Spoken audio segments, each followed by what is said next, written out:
All right, BlakGooseTV family. So we here.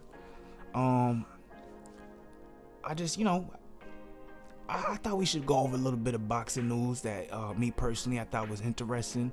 Some articles I saw that I thought, maybe we should at least be aware of is being written. So one of the first ones, obviously you can read the headline yourself. It says Parker. This is Joseph Parker talking, in case nobody knows. Andy Ruiz has got the blueprint to beat Anthony Joshua. Now, the first thing I think of when I read that, it has nothing to do with Andy Ruiz, it has nothing to do with Anthony Joshua. It actually makes me think about Joseph Parker. Joseph Parker's never been the type of guy that was ever really that vocal when it came to the boxing community.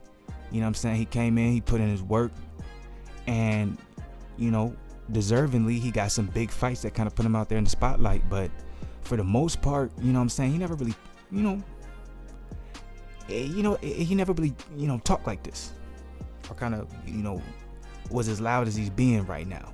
And some may think that's because, well, he lost Anthony Joshua, Ruiz beat Joshua, he beat Ruiz, so he's probably feeling another real confident. Others may say, man, he's getting older. You know what I'm saying? Joseph Parker's a young dude, and now that he's getting older, you know what I'm saying? That can toll into his confidence, so he's speaking up a little bit more. And then there's another option where now that he signed with Eddie Hearn is a narrative type of guy, and he knows if his fighters speak up at a certain time, it can put you back in that spotlight. It can put you back. Oh yeah, Joseph Parker. You know what I'm saying? I almost forgot about him, but now I don't. I remember what he did. So there's those three options. But anyways, if you want to go and get into this a little bit deeper, Parker returned for winning ways at home in Christchurch, New Zealand in December with a third round stoppage. By the way, this is boxingscene.com, so you guys know. Parker then returned to the UK. Man, Josh was 0-4 Dillian White. You know what I'm saying? He lost. Essentially what it's saying, but it's doing a recap of a couple of the last fights. But this is what Parker's saying: the only way to settle the score is to fight again. So Parker, I will fight any top fighter, but I want to fight for the world title again. I know where I'm at, and I need to climb to the top again. And he's got a great chin, and so do I. With different fighters from 2016, he's improved dramatically, and we saw that in the performance. And I'm a lot better than what I was when we first fought back then. Everyone's leaning toward AJ to get into an easy victory, but we know what Andy presented and what he brought to the fight, so it wasn't a surprise to us. But we didn't know he was going to stop him like that, so it was a surprise in that sense. But we knew we had the ability. So essentially he's saying now Andy has got the blueprint to beat him. I wouldn't say he exposed him, but if you put the pressure on, throw punches, combination to your best to land, that's what Andy did. You know what I'm saying? I'm a different fighter than Andy. He takes a punch to give a punch, whereas I tried my best to avoid punches, but he showed that it works. He took some time to land a lot. So yeah, that's a fact. You know what I'm saying? That's a fact. Pressure. In the case from Joseph Parker, he tried to outbox Joshua, and you're not gonna outbox Joshua, especially in the UK. Come on now. So let's go ahead and move on. I thought this article was real interesting. Pacquiao Thurman event to now carry true random drug testing.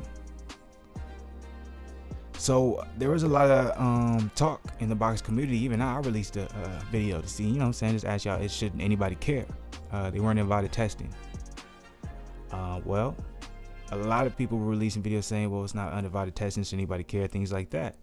Well, it's like they were paying attention, and now you got true random drug testing. But the question is it Vada? Unfortunately, I can't confirm or deny who was being tested or not tested by various performance enhancing drug testing organizations. Bob Bennett, executive director of the Nevada State Athletic Commission, informed Boxing Scene in response to the email seeking comment. As you know, the PEDTO conduct random testing for the promoters. A few commissions include the Nevada Athletic Commission. So ultimately,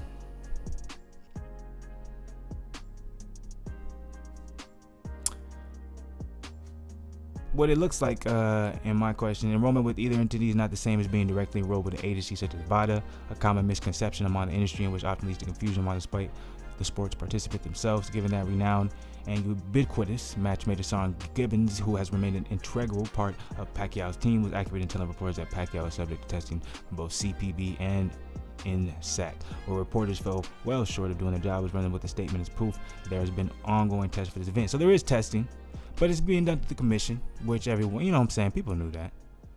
We were just speculating, I don't think anyone believe they weren't being drug tested. Just because you're saying they're not enrolled in Vada doesn't mean they're not being drug tested. And that's weird to me too, that they felt they needed to come out with this information because of how many people were talking about they weren't enrolled in Vada.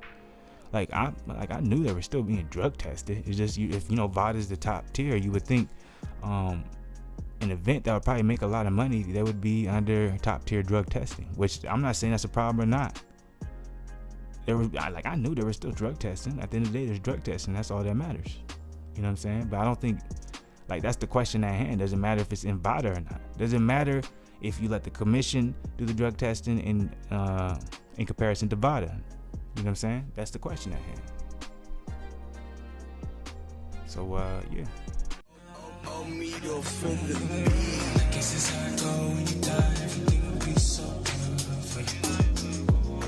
I